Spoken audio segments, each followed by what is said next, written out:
Welcome into a Week 16 Giants Hangout brought to you by Crestron. My name is Madeline Burke, joined as always by Russ Salzberg and Matt Sytek. And guys, the next opponent on the docket for these New York Football Giants is the Atlanta Falcons. Of course, though, coming off a tough loss to the Ravens at home on Sunday. One of the biggest issues that we've seen throughout the season, and especially highlighted last week, was the inability to finish in the red zone, or you get yourself in scoring position and you end up without any points on the board. And that's a tough thing. If you're driving down the field, if you're getting there, and whatever it may be, whether you're inability to convert a down, or an inability to execute, or a miscue, or what have you, when you get into that position and you can't convert it to points, that's a frustrating point. Well, listen, whether it's last week or for the past season and before that, red zone has been, the Achilles heel, if you will. You can drive down a field and, Madeline, it's one thing to come up empty in the red zone, but when you're doing it off whether maybe it's off a turnover or a long drive, it's demoralizing. What we need to do is what the coach and the general manager need to do is find out where these guys fit and do they fit into next season. Yeah, the red zone struggles have that's been a big common theme for, unfortunately, the entire season. It wasn't just like a last week issue. Right. Heading into week 16, we know the Giants have the lowest scoring offense in the NFL, and a big part of that is because they have the number 32 ranked red zone offense. If you can't score when you get close to the goal line, you're just not going to win football games. And we've seen that, unfortunately, since week one, pretty much. So that's, definitely a big theme and thing that you hope to see some improvements over these next 3 weeks, and maybe hope that will carry over, some momentum going into next year to have that fixed. I don't really know what a solution is to those red zone offense struggles. I guess maybe try to simplify things, when you get close, maybe try to feed Tyrone Tracy, or just get the ball into your playmakers' hands with Tracy, Malik Neighbors, whoever it is. But yeah, it's been a struggle all season, and, we hope to see some improvements this week, and especially because the matchup against the Falcons, Atlanta's defense coming off a very good game against the Raiders, but their red zone defense has not been that great throughout the season as well. They ranked 25th in red zone defense. So it is an opportunity for the Giants to hopefully take advantage of. Let's see if they can do it. Yeah, Matt, I'm sorry, Matt, Matt, you bring up two important names, though, Malik and Tracy. And in fairness to both those guys, when you said put the ball in your playmakers' hands, listen, both of them looked good last week. They've had very good, if you will, rookie seasons. And we certainly, listen, as we know what we expected from Malik Neighbors. I don't think any of us could sit here and say, well, we expected this from a fifth round draft pick in Tracy. So to me, and then the other question is, when you say, when we get into the red zone, put it in their hands, do we have the right guy putting it in their hands? This is all part of the problems and part of the process moving forward. Absolutely. And moving forward one game at a time, we talk a lot about the Giants offense right now and what they need to do. This Giants defense, is going to be facing a Falcons team that's got to change a quarterback this week. Michael Penix Jr., number 8 overall pick by the Falcons, making his debut Sunday against the Giants. Kirk Cousins has been benched. He's been having struggles as of late. And so the Falcons said, you know what, 3 games left in the season. Let's turn to the future and see what the rookies got. When you make a change at quarterback, though, it's always kind of an interesting thing, because as a team preparing for your next opponent, you're watching tape, you're watching film on that team's last few games. So you're seeing the way that this offense is run with Kirk Cousins at the helm. You're seeing the way that this team looks with Kirk Cousins in there. Anytime you put in a new player of that positional caliber, that changes a lot of things. So how do you think, Penix being in at quarterback, Matt, is going to affect the way that the Giants are preparing for this one?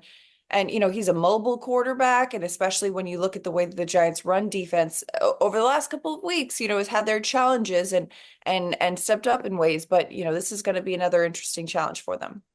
Yeah, definitely. I mean, it's always tough when you're facing a quarterback that, quite frankly, you have zero regular season NFL tape on. So, and that's exactly what the Giants are doing. I mean, Michael Penix, I believe, went in for maybe one series all season. Like he has 5 pass attempts on the season. He does have some tape from the preseason, and I imagine that between the preseason and then going back to last year at Washington, that is the game tape that the Giants coaching staff is going to really focus on this week. But in terms of what to expect, I mean, Michael Penix, he had a fantastic season for Washington last year. You know, he was a main reason why that they had that, you know, late run into the college football playoff. He's a very accurate passer. And, you know, he is more mobile than Kirk Cousins. That's not really saying much because at this point, Kirk Cousins, at his age, coming off the injury that he had last year, frankly, was I think he had 2 or 3 rush attempts like all season. Monday night being one of the last ones. Like he doesn't really run the football. I don't think you're going to see that much more rushing with Michael Penix. Of course, he can move around the pocket a little bit better than Kirk Cousins, considering he's, you know, a decade plus younger than him. But in terms of his passing, he is a very accurate passer, and he's going to be able to get the football into those Falcons pass catchers' hands between Drake London, Darnell Mooney, even Kyle Pitts, who hasn't done much this season. Putting Michael Penix in could be the catalyst that really sparks this offense. I mean, Atlanta's still fully in the playoff run. They're only 1 game back from Tampa Yeah. Bay. This isn't a move that they made just looking towards the future. They're still trying to win and make the playoffs right now. And clearly they think that Michael Penix gives them the best opportunity to do that. Otherwise, you don't make that move after signing Kirk Cousins to such a large deal only a couple of months ago. Well, they just felt that you're right, Matt. Cousins hasn't looked good, and as you say, they're a game behind in their division, so they needed to do something. This is not like let's check out the kid for next season. Let's check out the kid now and see if he can take us into the postseason.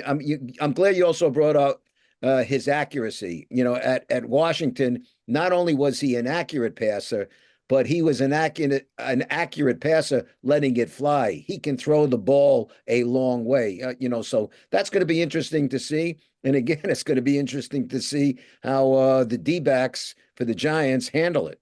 Right. A slight detail, but an important one too, is that he's a lefty. So it kind of mirrors the way the field is laid out too, because instead of going this way, but again, so we'll see how that plays out. And there's plenty of tape on him out there as the Giants prepare for that, but not just Penix. Of course, it's a huge change for the Falcons offense, but you've got Bijan Robinson leading the Falcons over 1,100 rushing yards, 1,500 yards from scrimmage so far this season, just kind of dominating in that game.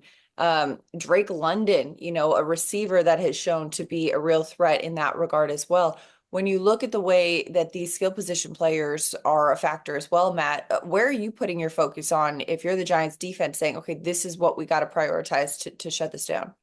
Yeah. So if you had asked me that at this time yesterday, it would have been a lot easier because I would have said all you have to do is focus on really shutting down Bijan, force Kirk Cousins to beat you.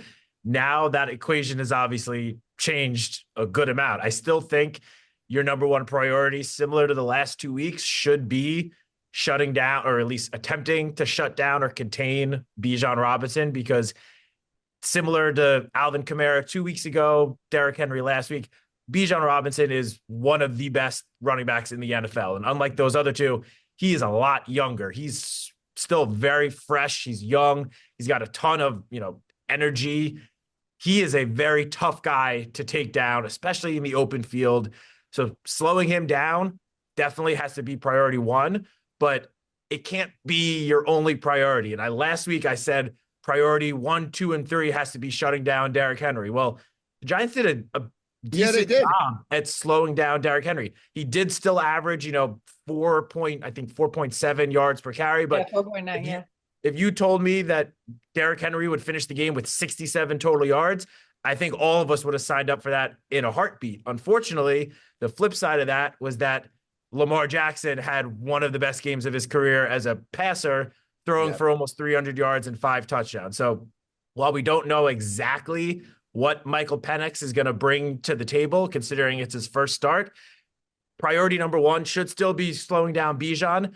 But as we saw last week, you got to still, toughen up in the secondary, and you can't let those pass catchers, especially Darnell Mooney, who is such a deep threat, you cannot let him get behind you for one of those 40-plus yard touchdowns that we saw Rashad Bateman get 2 of last week. Well, you're also talking about, Matt, which is, I'm glad you brought it up because I wanted to bring it up before. Those 40-yard plays, those big plays, the Achilles heel, one of the Achilles heels, if you will, for the Giants this season has been giving up the big play. And last week was another example. Well, the score with 2:15 left in the first half, Giants score a touchdown. It's a 14-7 game, 2:15 left in the first half. And then I look at the person sitting next to me in the press box and I say, you know what? If the Giants can get out of this and they get the ball to start the second half, they could be in good shape. Then they could make this an interesting football game. What happens? 2:15 left. They go downfield. It's now a 21-7 game. And already the demoralization had set in. The game flipped where it could have gone possibly the other way. But possibly, coulda, woulda, shoulda doesn't happen.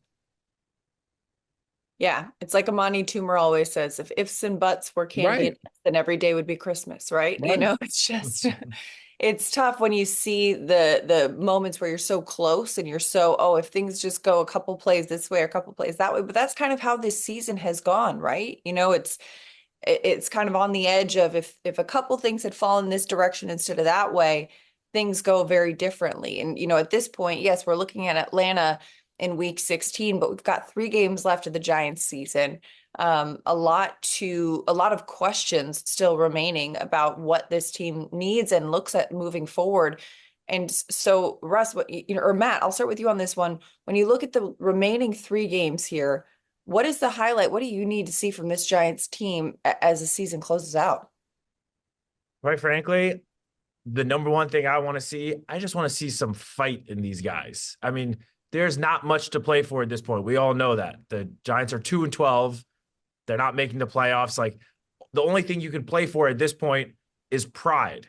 And I know the players in the locker room care very much about that. They're still going out there and giving it their all every single week.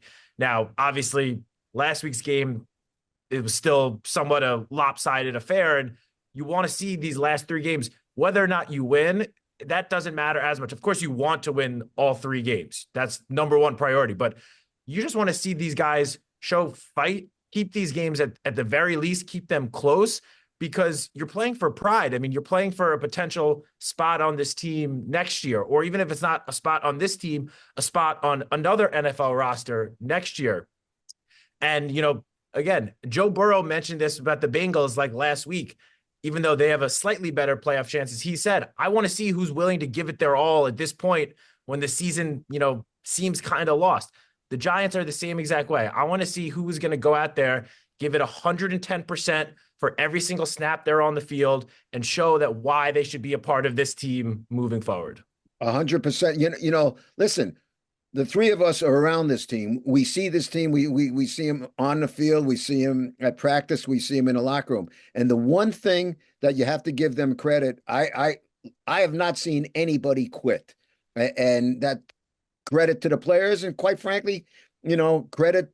Listen, they get criticized plenty, but credit to the coaching staff and everybody, and that nobody has quit here. They have kept. They keep playing and keep playing. And listen, when you have the record that they have, you are certainly demoralized. I'll use an example, and I think we all can agree.